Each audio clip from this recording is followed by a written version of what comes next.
Hemos mencionado 5 cosas que Pablo le dice a Timoteo que debía cuidar en el marco de cuida de ti mismo. ¿Quién las puede citar sin mirar sus notas?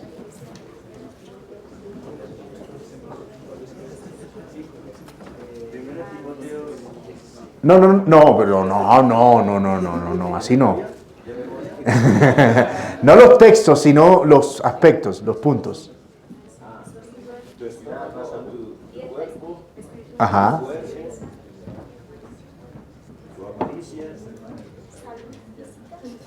El espíritu, el cuerpo, las relaciones, la pureza y el dinero. Me estaba diciendo un hermano que son muy buenos principios empresariales, no lo había pensado. Pero si uno piensa en ética de trabajo, yo quisiera que mis empleados cuidaran de su espíritu, cuidaran de su cuerpo, cuidaran sus relaciones, cuidaran su ambición al dinero. Todo proviene de ahí, de la palabra. Todo proviene de la palabra. Así que puedes usarlo con toda confianza. Vamos a elaborar un plan de trabajo empresarial basado en 1 de Timoteo, imagínate. Muy bien, vamos a ver la segunda parte de este estudio. Déjeme me tomo mi té de coca. Gracias, Señor. ¿Cómo habrán descubierto que la coca molida metida en agua servía para eso? ¿Ah?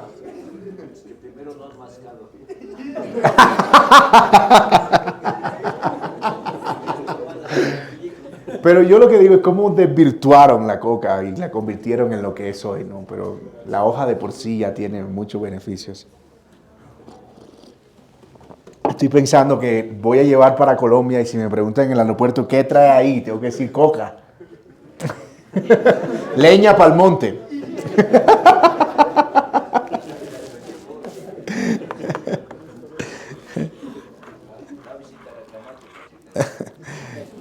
A ver, que esto se desconectó aquí. Ok, espera. Muy bien, vamos a ver la segunda parte de este taller que hemos titulado Cuida de ti mismo. Y el segundo aspecto que Pablo le dice a Timoteo, versículo 16, ten cuidado de ti mismo y de la enseñanza. Sus Reina Valera deben decir y de la doctrina. Recuerden la tesis de este taller. Un siervo fiel es un siervo que cuida de sí mismo y de la doctrina, y eso hace que sea eficiente en servir a otros. Un siervo fiel a Jesucristo es un siervo que cuida de sí mismo y lo que enseña, lo cual lo hace más eficiente para servir a otros. Por supuesto, usted puede tener a alguien muy bien físicamente, una persona con muy buenas relaciones, con un buen corazón, con buenos hábitos espirituales, pero si no es una persona con la capacidad de enseñar, va a ser poco probable que sea efectiva en la labor. Así que Pablo le recomienda este aspecto con mucho énfasis a Timoteo.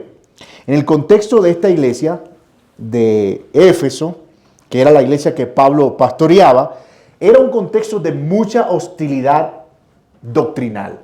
No solo de los gentiles y griegos que estaban con... Acuérdense ustedes cómo fue que Pablo llegó a Éfeso. Vendían templecillos de Diana, ¿se acuerdan? Y había gente practicando hechicería y brujería y un montón de cosas. O sea, era un contexto bien hostil. Había un templo muy cerca allí de Delfos, el oráculo de Delfos, que probablemente se veía desde cualquier punto de la ciudad. Y eso hacía que hubiera en Éfeso un feminismo, pero rampante. Porque los oráculos de Delfos normalmente eran mujeres. Y esas mujeres se entendía que entraban en una especie de trance. O sea, como que... y se convertían en pitonisas de Delfo y podían descifrar los oráculos. Entonces, algunos cristianos quisieron espiritualizar la práctica del oráculo de Delfos y empezaron a introducir ese feminismo, ese papel preponderante de la mujer como autoridad en la iglesia. Por eso Pablo le escribe una carta en el capítulo 2 y le dice que ellas deben aprender en silencio, etcétera, etcétera, porque está todo ese contexto. Es el contexto de cómo había permeado esa doctrina a la iglesia. También estaban en peligro por los judíos, que habían muchos de ellos llegando y diciendo ser apóstoles y no lo eran. En la primera carta que envía el Señor a las 7 iglesias, a la iglesia de Éfeso, le dice: yo conozco tus obras y tu arduo trabajo y paciencia, y que que retienes la verdad, y que has resistido o soportado a los que dicen ser apóstoles y no lo son. O sea, que también estaba bombardeada por una corriente que pretendía robar la autoridad apostólica, pero al mismo tiempo por judaizantes que estaban tratando de devolver a los gentiles a el judaísmo. Entonces, era una iglesia bombardeada por todos los frentes, sometida a un bombardeo cultural, ideológico, teológico, etcétera, etcétera. Así que él debía mostrar carácter. Pablo entendía que Timoteo no solo debía ser alguien con una integridad moral, sino que debía tener el carácter para mantenerse firme y enseñar la verdad con claridad. En efecto, el ministerio pastoral es acerca de hombres que tienen ese don y esa capacidad singular, la de enseñar la verdad con fidelidad. Esa es la razón por la que no todos los hombres en una iglesia son pastores, porque evidentemente es un don del Señor. Es un don que el Señor provee, que es el poder para tener la competencia moral, pero también la capacidad de poder enseñar la verdad con firmeza y determinación. Eso requiere un don, el don del Espíritu. Sobre eso, aquí hay algunos aspectos sobre el cuidado que debía tener este siervo fiel en cuanto a la enseñanza. Vamos a ir un poquito más rápido aquí, porque yo sé que ustedes en esto son expertos en doctrina y teología y todo eso. Así que veamos el primer aspecto. Debe tener un conocimiento sólido de la doctrina y de la Biblia en general. Debe consumir la palabra para sí mismo antes de hacerlo para lo que enseña. Esto lo mencionamos también en el cuidado espiritual de sí mismo, ¿se acuerdan? Pero aquí quiero reciclarlo para dar la idea de que Pablo le insistía a Timoteo en que debía conocer las Escrituras y persistir en ellas. Ahora, Timoteo las conocía desde pequeño. En la segunda carta le dice que fue enseñado en las Escrituras por su abuela y por su mamá desde la niñez, en el capítulo 3 de la segunda carta. Y fue instruido ávidamente. Así que Pablo le insiste más bien es en la idea de que él debe persistir en ella. Entre tanto que llego, ocúpate en la lectura de la Escritura. ¿Con qué propósito? Con el propósito de exhortar y enseñar. Usa la Biblia para leerla. Usa la Biblia para exhortar y usa la Biblia para enseñar. En la segunda carta, Pablo le vuelve a recordar a Timoteo que él, si es y quiere ser un obrero fiel de Jesucristo, debe trazar la palabra de Dios con fidelidad. Procura con diligencia presentarte a Dios como un obrero aprobado, que no tiene de qué avergonzarse, que usa correctamente, que traza correctamente, que corta con precisión la palabra, que la enseña con claridad. Ahora, pregunta, ¿a qué palabra o a qué escritura se estaba refiriendo Pablo aquí? Al Antiguo Testamento. Muy bien, al Antiguo Testamento, porque el Nuevo Testamento todavía no estaba compilado. Pero obviamente para nosotros tenemos una responsabilidad por lo menos de 27 libros más, 39 más 27. ¿Estamos bien? Así es. Así que el esfuerzo que Timoteo tenía que hacer por el Antiguo Testamento, nosotros tenemos que hacerlo por el Antiguo y por el Nuevo. Si realmente queremos ser siervos fieles, que debemos usar la palabra correctamente, enseñar la palabra correctamente, porque es lo que Dios usa precisamente para edificar, para exhortar, para redarguir, para animar, para dirigir a su iglesia. Y esto es un principio, mis amados, muy, pero que muy importante. Un pastor debe conocer su Biblia.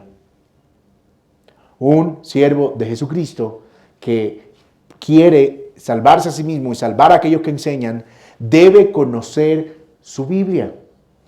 No estamos diciendo que tiene que aprenderse de memoria cada contenido de cada libro de la Biblia, pero debe tener un panorama general de cada libro de la Escritura. técnicamente un pastor y un predicador tienen que saber dónde está parado cada vez que está parado en la Biblia. Si va a usar un texto, tiene que saber en qué ocasión se está dando ese texto. Algunos hermanos en nuestra iglesia están siendo entrenados para la predicación y una de las cosas que yo les insisto es, miren, no procuren aprender versículos de memoria para citarlo desde el púlpito, procuren memorizar versículos para ustedes, pero procuren más bien para el propósito de la predicación memorizar estructuras de libros. Memoricen cómo está estructurado el libro de Génesis, cuántas partes tiene Éxodo, cómo está estructurado Deuteronomio, cómo se divide el libro de los Salmos. ¿Cuál es el contenido de la carta a los Efesios? ¿Qué es lo que primero hay? Segundo, tercero. Tú no tienes que saber cuál es el contenido de cada parte, pero tú dices, eso en Hebreos está más o menos en la parte donde las aplicaciones, o sea que eso es del 12 para adelante. Eso en Romanos es la parte donde Pablo está exhortando, acusando a todos bajo pecado. Eso está entre el 1, el 2 o el 3 por ahí. ¿Lo ves? Pues yo estoy claro en cuál es el contenido, por lo menos, y el tema del que trata cada libro de la Biblia. Es increíble, pero te puedes encontrar con pastores que nunca en su vida han leído la Biblia completa. Una pena. ¿Y saben qué? En realidad nosotros no tenemos otro libro para leer. Es el mismo libro todos los años. Y no lo digo como que... No es que el año siguiente tenemos la versión de la Biblia actualizada con los libros del profeta, qué sé yo, Juan Alberto. No se le agrega ni se le quita. Todos los años yo voy a enfrentarme al mismo libro. Es decir, que no debería ser un reto para mí cada vez que voy a la Escritura saber dónde estoy parado. Porque, ¿sabes? Muchas veces, tú estás aconsejando a alguien. Y en ese proceso de consejería surge una cosa que tú no te veías venir. Una consejería no es una predicación. Tengo un problema, qué sé yo, una cosa de incesto en una familia. Tú inmediatamente piensas, ok, Biblia, ¿dónde puedo encontrar temas de este tipo? Y es como que, ok, tengo el ejemplo de David, la hija de David, ok, tengo por acá, tengo esta prohibición en el Antiguo Testamento. Tú estás pensando en cómo pueda responder bíblicamente. Tú puedes ver a Jesucristo, conocía la Escritura y la conocía tan bien que de hecho conocía la posición en la que estaban los escritos. En Lucas 4 se nos dice que Jesucristo entró a una sinagoga en Nazaret. Y estando en la sinagoga, las sinagogas normalmente tenían, y hasta el día de hoy tienen dos sillas, la cátedra de Moisés y la cátedra del Mesías. En la cátedra de Moisés se sienta el doctor de la ley y en la cátedra del Mesías siempre está vacía. Se supone que ahí se va a sentar el Mesías cuando venga. ¿Saben qué hizo Jesús? En la sinagoga de Nazaret pidió el rollo del profeta Isaías. Óyeme esto, no el libro del profeta Isaías con, pásame una Biblia, ¿qué versión tiene esto aquí? Ok, déjame buscar la tabla de contenido, que Isaías está página 6. No, el rollo, una cosa como así, pesadísima. Y el Señor empieza a abrir el rollo. Y no era que tenía capítulos, porque eso es una invención contemporánea. Él sabía dónde estaba. Y empieza, aquí está. Perfecto. Se para frente a la cátedra del Mesías y lee Isaías 61. El Espíritu de Jehová, el Señor, está sobre mí, porque me ungió Mesías, me ungió Jehová para dar buenas nuevas a los cautivos, abrir la cárcel de los presos, predicar el año agradable del Señor. Cerró el libro, lo puso y frente a los ojos de todos se sentó en la cátedra del Mesías. Lucas dice que a la gente se le querían salir los ojos. Él dice, los ojos de ellos estaban puestos sobre él. Eso es literalmente, la gente estaba así. Ha dicho que él es el Mesías. Bueno, me estoy convirtiendo esto en un sermón, perdón, pero solo es para probarles que Jesús conocía la Biblia, conocía los rollos, los leía desde pequeño. Mis hermanos, no se puede ser un pastor eficiente si no se conoce la Biblia. Eso, uno dice, no, eso es básico. Bueno, no tan básico. No tan básico. Por eso nosotros digo en general, nosotros quisiéramos que los que aspiran al ministerio pastoral por lo menos puedan probar que saben de qué trata cada libro de la Biblia. Por lo menos, de qué trata cada libro de la Biblia. Mi pastor, es que tú le preguntas por sofonía y ellos te preguntan si es una canción. O algún saxofonista famoso. Pastores y predicadores. Eso es inconcebible. Pero como hay que avanzar, vamos a seguir. ¿Cómo cuida un ministro de lo que enseña? Conociendo lo que enseña. Y nosotros no enseñamos el Talmud, no enseñamos el libro de las tradiciones musulmanes, no enseñamos comentarios bíblicos. ¿Nosotros qué enseñamos? La Biblia. O sea que hay que conocer la Biblia. Lo otro que Pablo le dice a Timoteo es que en cuanto a la enseñanza, él debe trabajar duro. Mire versículo 17 al 22.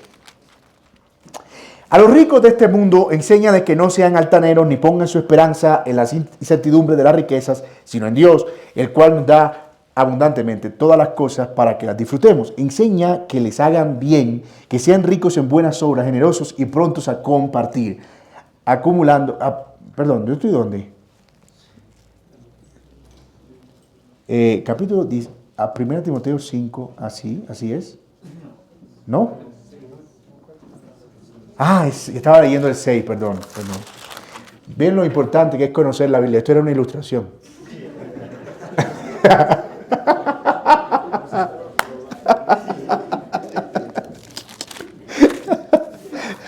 Ay, mi hermano, esto es precisamente, miren ustedes. Capítulo 5, versículo 17. Los ancianos que gobiernan bien sean considerados dignos de doble honor, principalmente los que trabajan en la predicación y en la enseñanza. Noten que aquí Pablo usa una palabra interesante. Los ancianos que gobiernan bien sean tenidos por dignos de doble honor. ¿Qué significa esa palabra doble honor? Bueno, en el contexto, honor ahí tiene que ver con salario. Porque más adelante dice, porque la Escritura dice, no pondrás bozal al buey que trilla, y el obrero es digno de su salario. ¿Cuál es el contexto? Salario. Los ancianos que gobiernan bien, ténganle doble salario porque van a trabajar duro. Esto no es algo que van a agarrar ligeramente. Como sabemos que eso involucra trabajo duro, pónganle doble salario. Que tengan lo necesario y que no se preocupen por las cosas de afuera porque tienen que ocuparse en un trabajo duro. ¿Se acuerdan ustedes cuando los discípulos tuvieron el conflicto en Hechos 6? Que habían unas viudas que no estaban siendo alimentadas y entonces le dijeron, ¿qué hacemos? No, escojan ustedes, nosotros nos vamos a ocupar en la palabra y la enseñanza. No porque repartir mesa no fuera importante, sino porque había una prioridad, que no podemos descuidar la enseñanza de la Escritura. Y esa palabra que se usa, trabaja duro, es la misma que usa, otra vez la cita, Apocalipsis 2, cuando dice, yo conozco tu arduo trabajo. Los ancianos que trabajan arduamente en predicar y en enseñar sean tenidos por dignos de doble salario. Porque enseñar requiere trabajo duro. No es hable tu boca que yo la llenaré. No es como que, Señor, dame una palabra. Pum, aquí fue. No. Eso requiere pensar. Eso requiere leer, eso requiere investigar, eso requiere contrastar información, eso requiere orar, eso requiere aplicar, eso requiere mucho trabajo, mucho trabajo. Predicar requiere trabajo. Lo que pasa es que nosotros no lo percibimos porque nosotros escuchamos la predicación. 40 minutos. Sí, pero ¿qué hay detrás de 40 minutos de una predicación? Hay trabajo.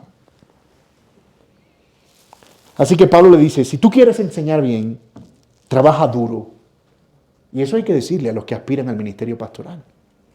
Tienes que esto es como que, si él lo puede hacer, yo lo hago. Te tengo que advertir. Vas a tener que trabajar duro si quieres ser fiel. Y eso hay que considerarlo. Tercera, él debía ocuparse de la exhortación y la enseñanza. Y eso involucraba probablemente la lectura de otros libros, además de la Biblia. Capítulo 5, allí mismo, quiero asegurarme que sí es el 5, ¿sí? 5, versículo 15, que ya lo hemos leído varias veces. Lo que dice básicamente es esto. Timoteo 5, versículo 15. Fíjense, otra vez, me perdí. Capítulo 4, versículo 15. ¿Dónde estoy yo?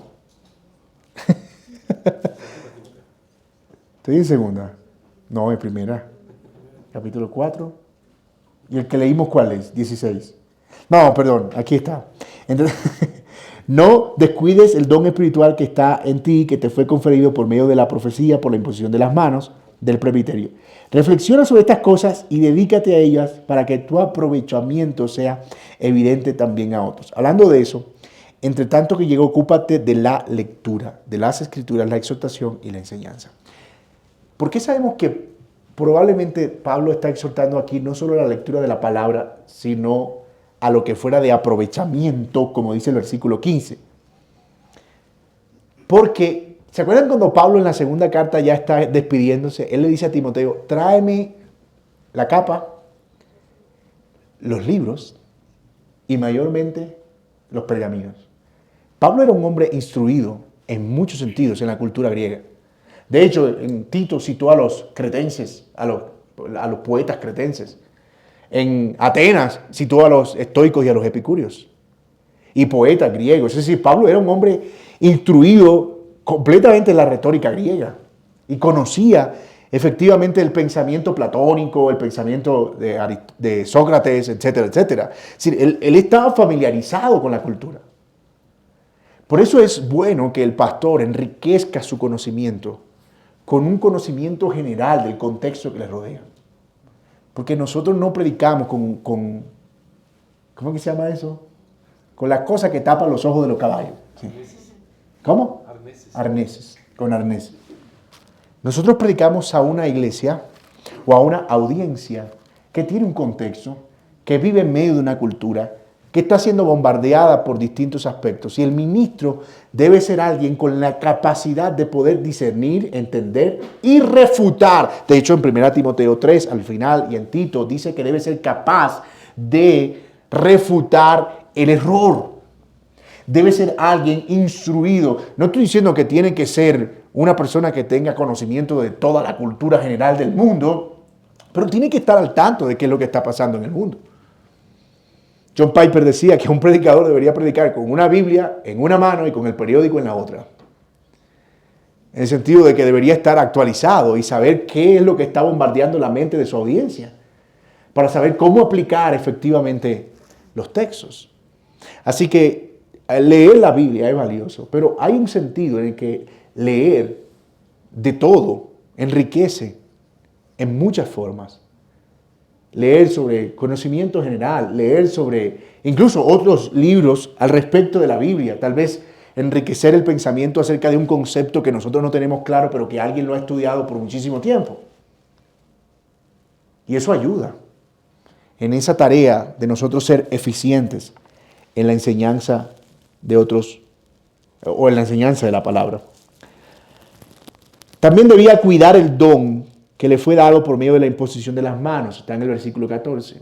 Debía estar continuamente en un ejercicio de cuidado espiritual. Entender a qué había sido llamado. Cómo equiparse para eso. No descuides. Dios nos da un don, Dios nos da una capacidad. Pero esa es una capacidad que nosotros debemos continuar enriqueciendo. Un pastor debe estar en una continua evolución y en un continuo crecimiento. Si tú te das cuenta, cuando Pablo empieza a predicar la palabra en Hechos capítulo 13, en Hechos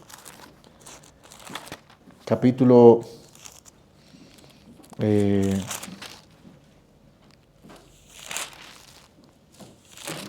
9, el versículo 20 dice: enseguida se puso de pie después de haber recibido las manos de Ananías y ser sanado. Enseguida se puso a predicar de Jesús en la sinagoga diciendo: Él es el Hijo de Dios. Y todo lo que escuchaban estaban asombrados y decían: ¿no es este el que en Jerusalén destruía a los que invocaban este nombre? Noten algo. Pablo empieza predicando la esencia del mensaje evangélico. Cristo es el Hijo de Dios, Él resucitó entre los muertos. Pero más adelante, Pedro dice acerca de Pablo que él enseñaba cosas que eran difíciles de entender, las cuales los indoctos torcían para su propia perdición. ¿En qué momento?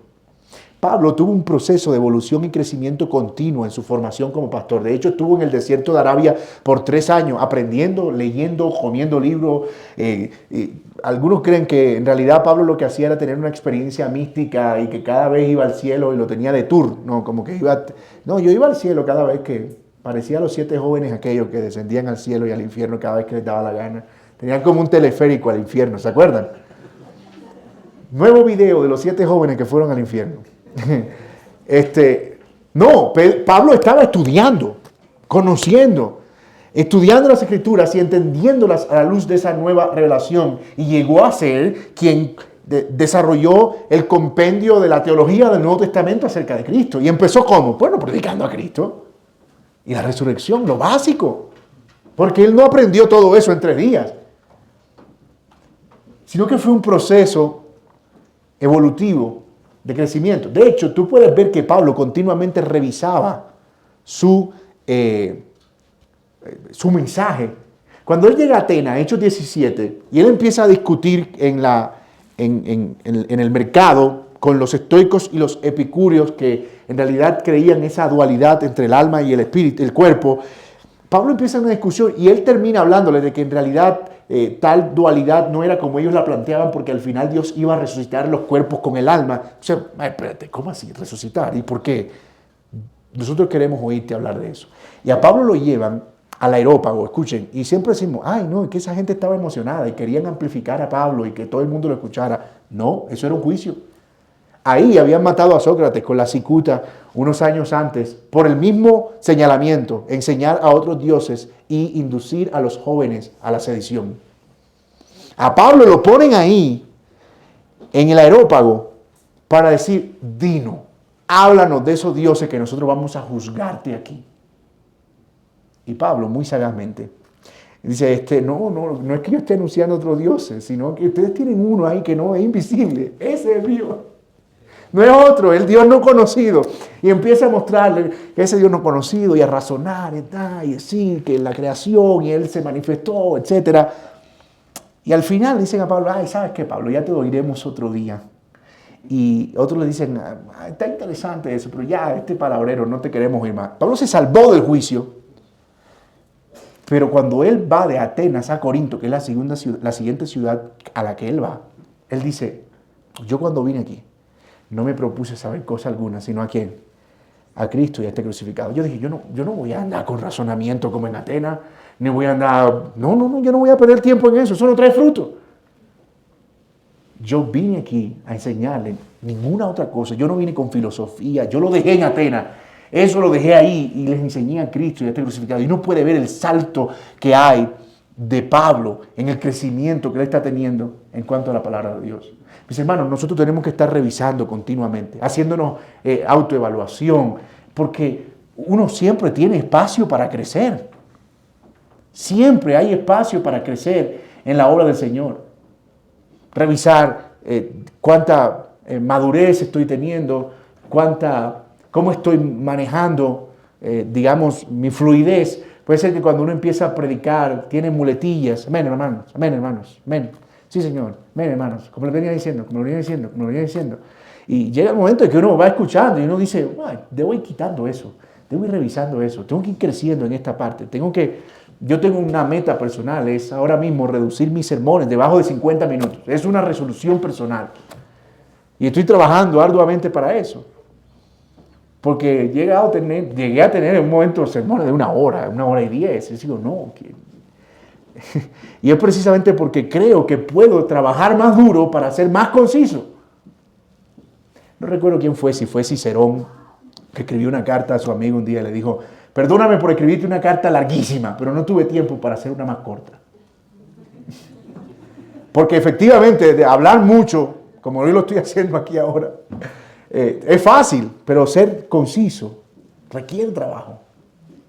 Y esas son áreas en las que uno puede crecer. Entonces el ministro está en una continua revisión y crecimiento. ¿Por qué? Porque quiere servir mejor. Por ninguna otra cosa, quiero ser más eficiente en la manera en que estoy sirviendo a la gente que amo. Y cuando la iglesia ve eso, la iglesia responde. Tengo un pastor que se esfuerza por servir mejor. Y finalmente,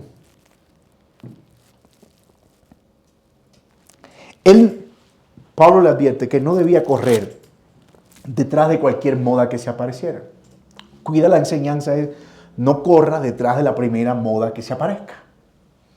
Capítulo 6, versículo 20. Timoteo, guarda lo que te he encomendado. Espérate, que me falta algo, le dice Pablo. Espérate. Evita las palabrerías vacías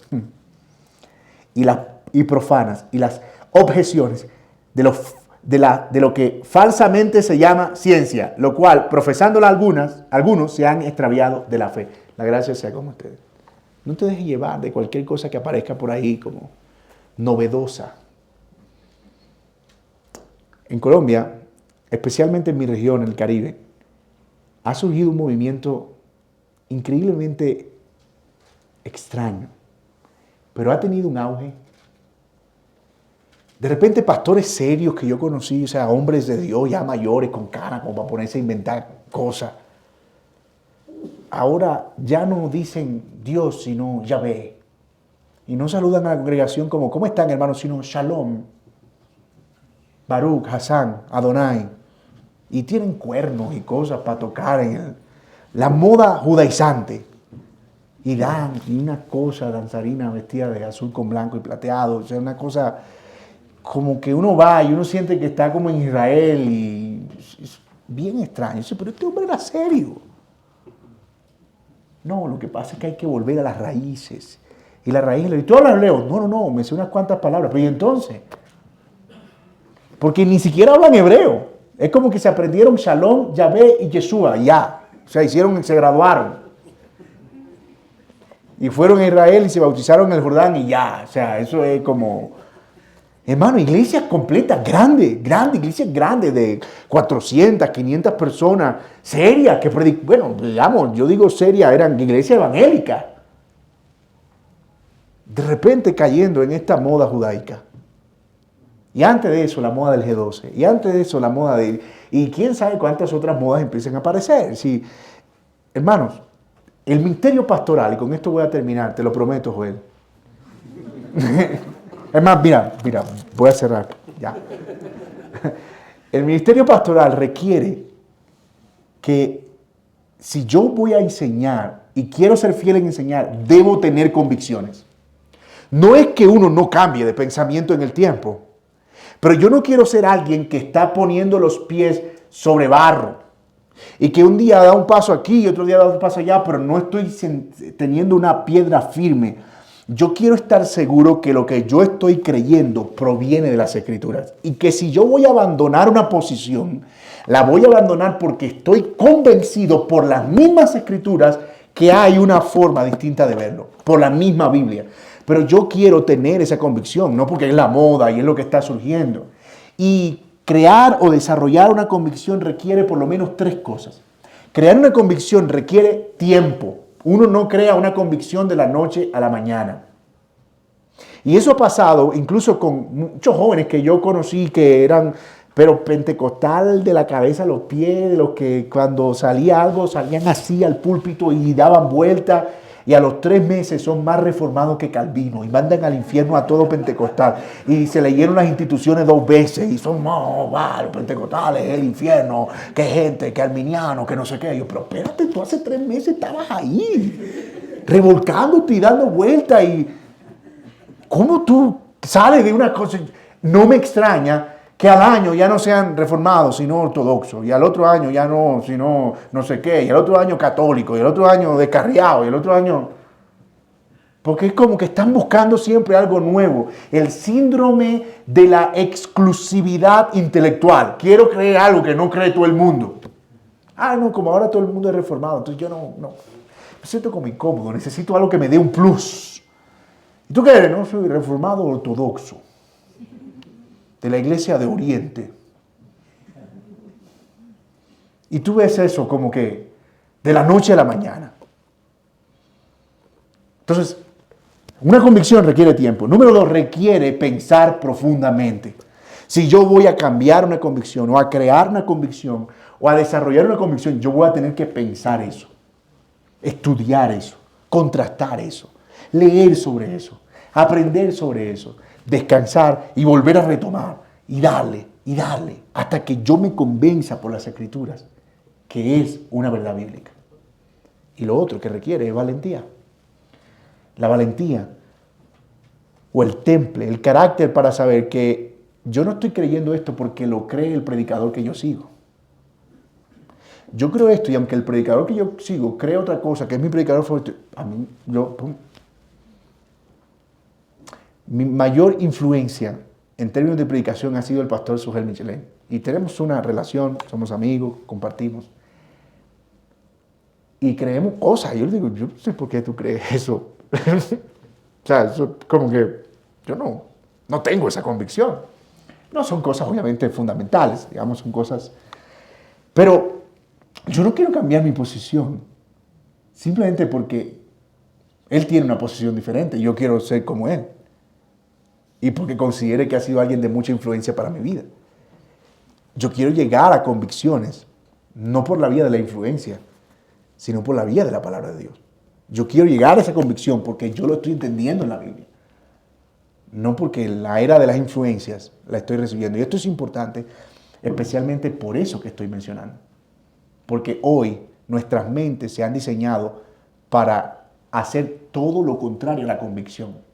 Como todo lo tenemos a la mano, puedes tener conocimiento en tiempo récord. ChatGPT te genera, que es la inteligencia artificial, te genera información sobre lo que tú quieras en segundos.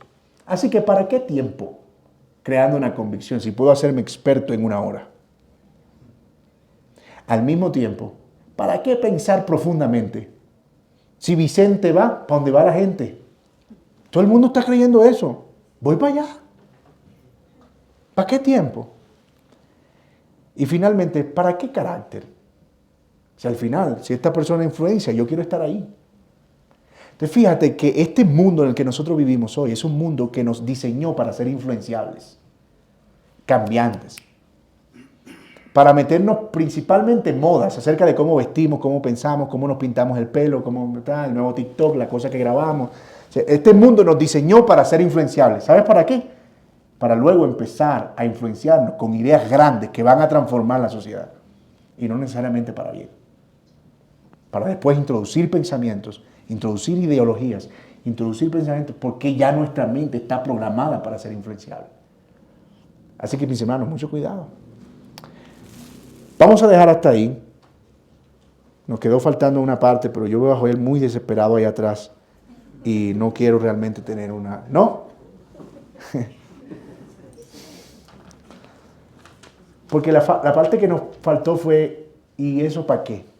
¿Para qué invertir tanto en un carácter y firme y tanto trabajo en enseñar? Porque si yo hago eso, me estoy guardando a mí mismo y estoy amando a los que sirvo.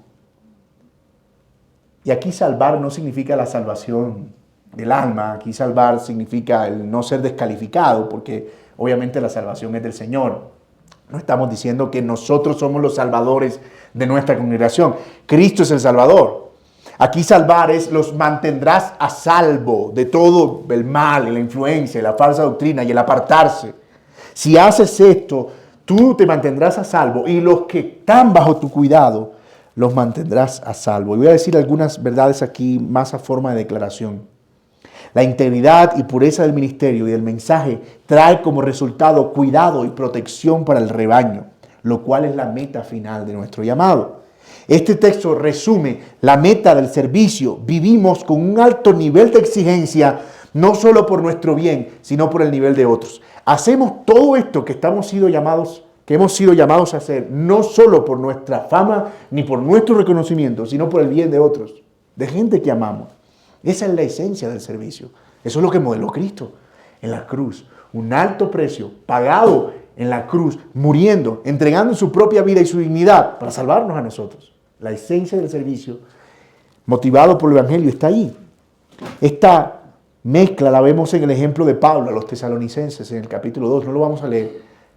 Pero allí Pablo dice, ustedes saben que cuando fuimos a vosotros, no fuimos con palabras lisonjeras, ni les hablamos el Evangelio con favoritismos ni con preferencias. Ustedes saben cómo nos conducimos entre nosotros, entre ustedes, con temor. No fuimos buscando nada de ustedes. De hecho, trabajábamos con nuestras manos y estábamos dispuestos a darlo todo con tal que a ustedes les fuera dado el Evangelio íntegramente. Pablo estaba comprometido con enseñar la verdad, pero también les dice, ustedes también saben que fuimos entre ustedes como una nodriza, que los cuidamos con ternura. La razón por la que hicimos todo lo que hicimos y el esfuerzo que hicimos por enseñarles la verdad era porque les amábamos. Y les amábamos entrañablemente, profundamente, como una madre a sus hijos. Para los que se imaginen a Pablo como un hombre amargado y ogro, él era tierno. Y dice, la razón de mi trabajo y esfuerzo entre ustedes fue mi amor por ustedes. El vivir así es lo que nos hace dignos servidores del príncipe de los pastores. Uno que amó genuinamente a los suyos hasta el punto de que dio su vida perfecta y pura para traerles a ellos la verdad y la redención. Pureza, verdad y amor. Pureza, verdad y amor. Mantente puro, enseña la verdad claramente y ama a la gente. Pureza, verdad y amor es lo que el Señor espera de quienes le sirven.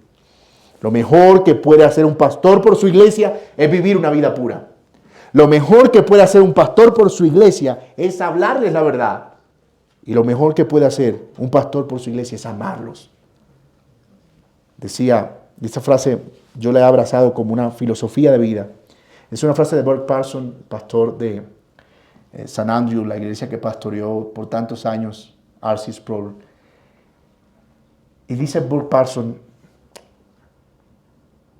di la verdad a las personas y te creerán cuando les digas que las amas.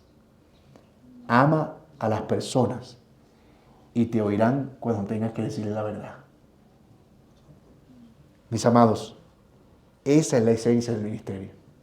Verdad y amor. Si tú amas a la gente, cuando tengas que reprenderlo, ellos van a decir, amén, pastor. Yo sé que es amor. Pero si tú hablas la verdad a la gente, cuando le digas que les amas, entonces yo sé que eso es verdad. Eso es verdad. Usted demuestra que eso es verdad. Que Dios nos ayude, mis amados hermanos. Amén. ¿Este era un taller o un sermón, Joel?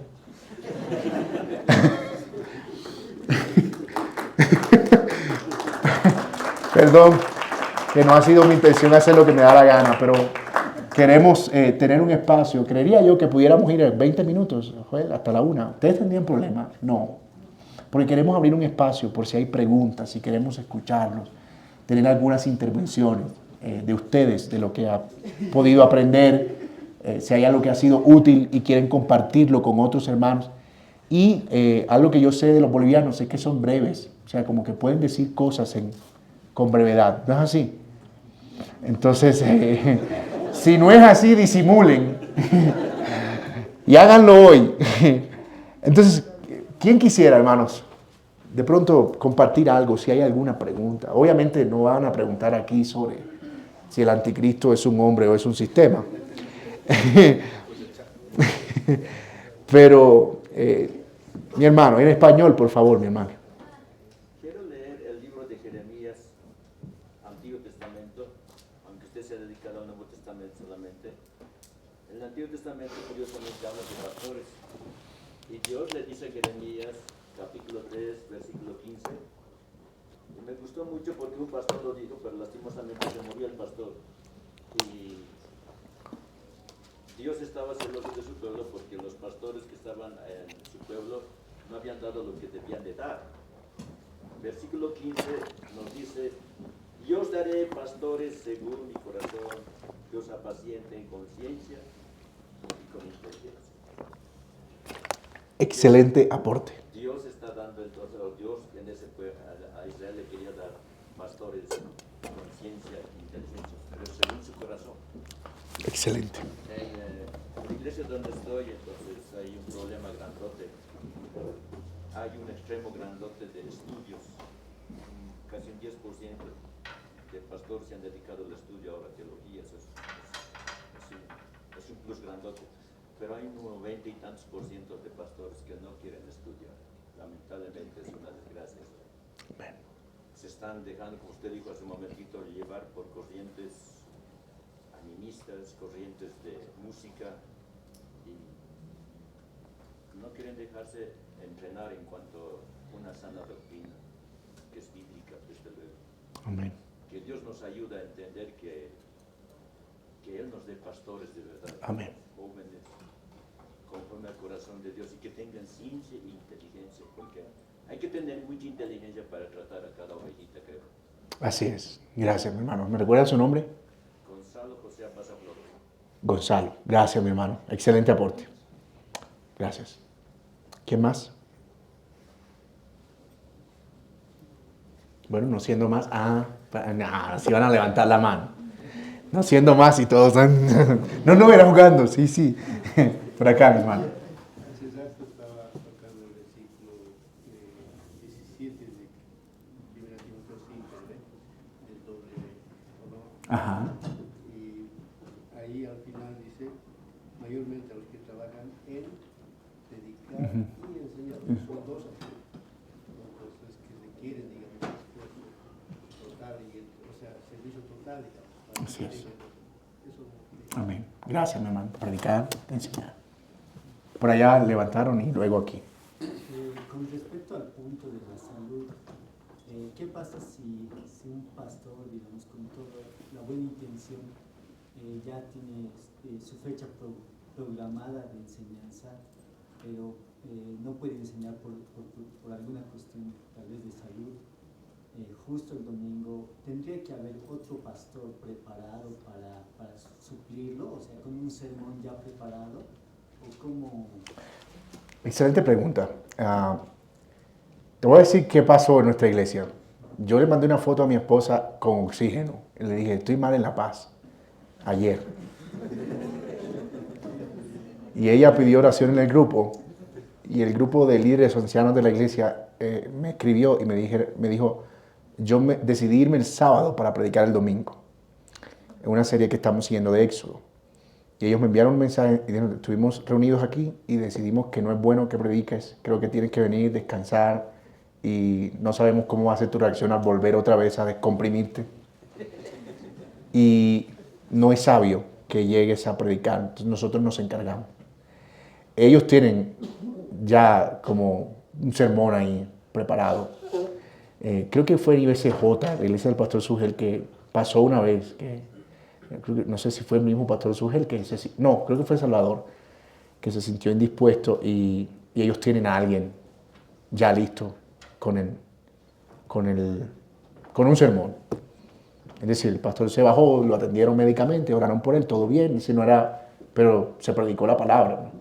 Creo que es una de las bendiciones de la pluralidad de ancianos, de tener varios ancianos. Y si no hay ancianos, por lo menos tener a alguien que pueda llevar a cabo eso. Por lo menos yo siempre he tenido el temor, como de si algún día me desmayo en el púlpito. O sea, ¿cómo será eso?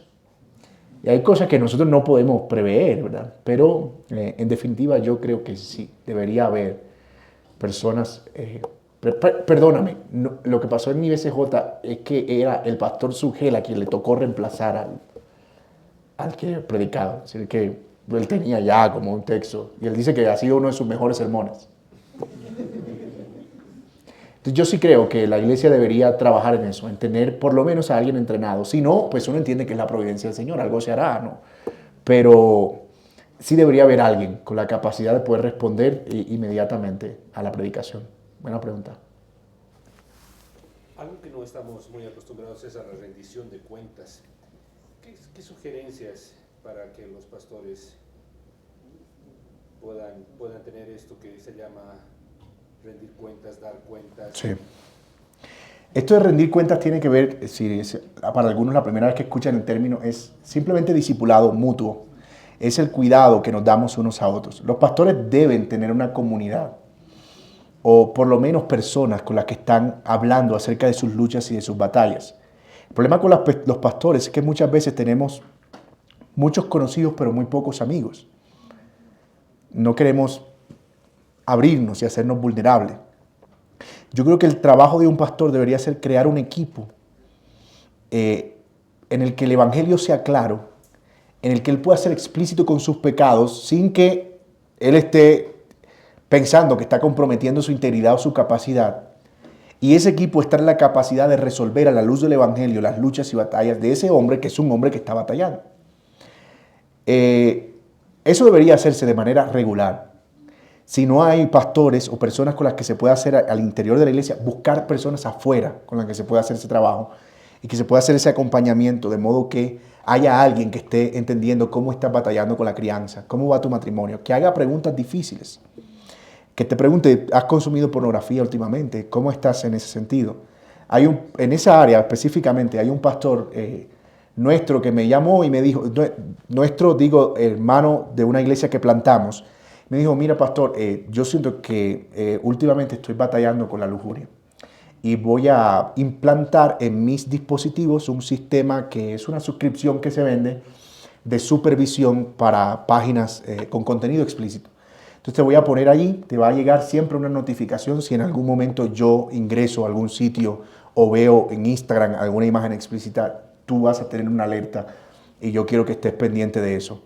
Entonces, está perfecto, es decir, digamos que de eso se trata y obviamente eso es una muleta. Nosotros no queremos que él viva todo el tiempo vigilado, porque el pecado va a encontrar las maneras y va a comprar otro dispositivo, va a buscar otra manera, pero es más, yo quiero hacer esto mientras trabajo en este pecado. O sea, no quiero que mientras yo trabajo esto, la puerta esté abierta. Así que mantén seguro allá afuera que yo voy trabajando. Entonces, a la par de eso, empezamos a trabajar algunos aspectos con su esposa. No es que él haya caído, es decir, no es que esté consumiendo pornografía. Y no solo estoy yo y están 2 hermanos más de su iglesia. A eso nos referimos con rendición de cuentas. Yo desconfío mucho de la gente a la que tú le preguntas cómo está y siempre te dice que está bien. Siempre. Todo no, bendecido, prosperado y en victoria. Siempre están bien, nunca tienen un problema, sus hijos están perfectos, nunca discuten con la esposa, nunca hay una lucha, nunca, ellos están perfectos. ¿Y sabes por qué desconfío? Porque yo estuve ahí. Por un tiempo yo estuve ahí. Y cuando oraba, yo no quería orar diciendo, Señor, ten misericordia de mí que soy un pecador, porque ¿qué va a pensar la iglesia? O sea, un pecador que predica, uy, no. Pero el Evangelio me llevó a entender que yo no soy aceptado y aprobado delante de Dios por el concepto elevado que la gente tenga de mi pureza. Soy aceptado por lo que Cristo hizo. Y eso que Cristo hizo no solo me recibe como hijo, sino que me capacita para vivir en pureza. Y no tengo ningún problema en reconocer públicamente mis luchas y mis batallas. Ninguno. Bueno, no estoy diciendo que no tengo ningún problema. Digo que no es una lucha como lo era antes. Seguramente uno siempre tiene dificultades, porque no es fácil. Pero sí, eso salva a un ministro, sin duda. Bien, no sé si... Tengo una pregunta, pastor.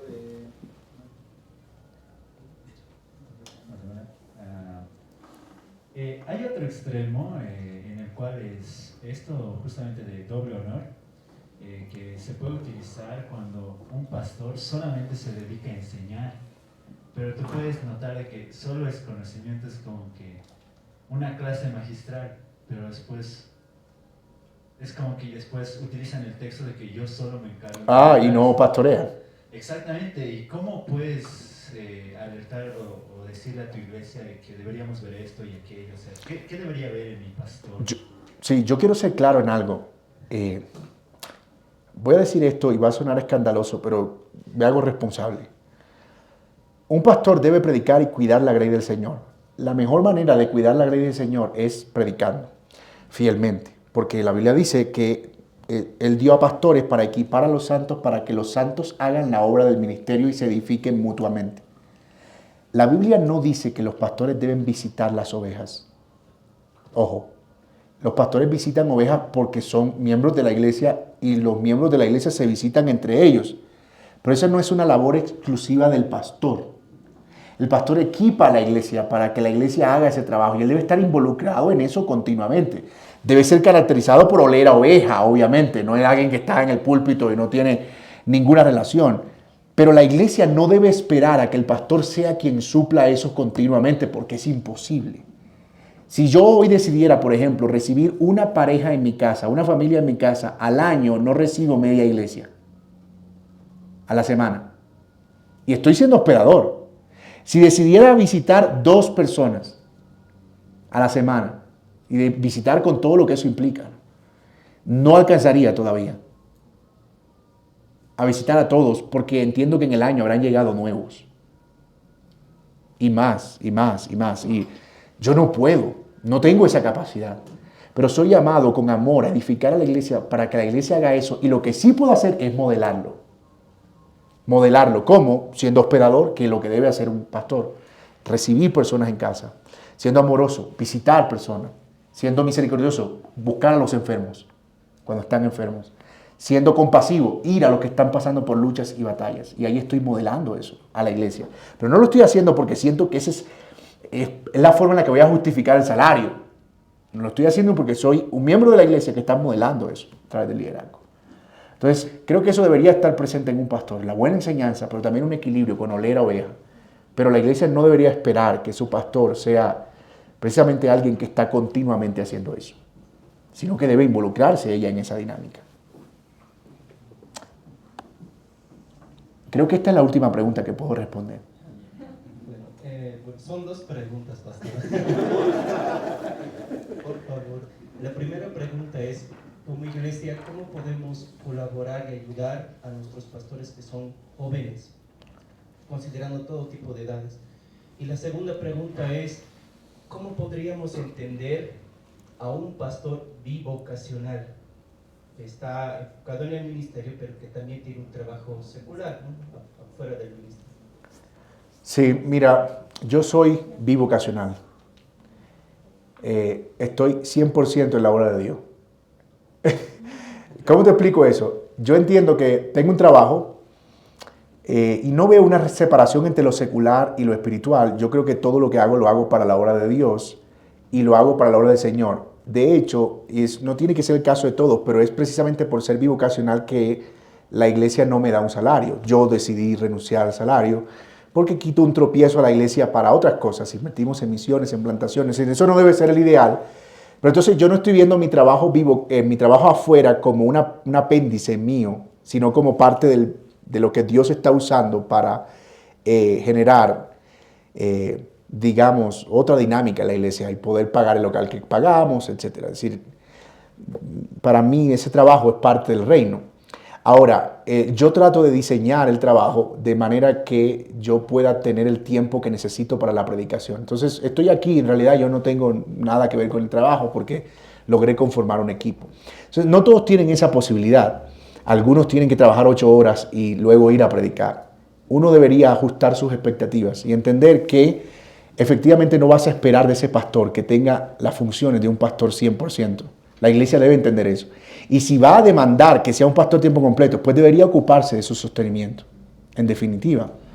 Entonces, creo que es un tema de expectativa. La pluralidad también ayuda, porque también permite que puedas tener tal vez a 1 tiempo completo y a 2 laicos o a 2 tiempo compartido, y eso ayuda. O sea, es una manera también de encontrar ese equilibrio.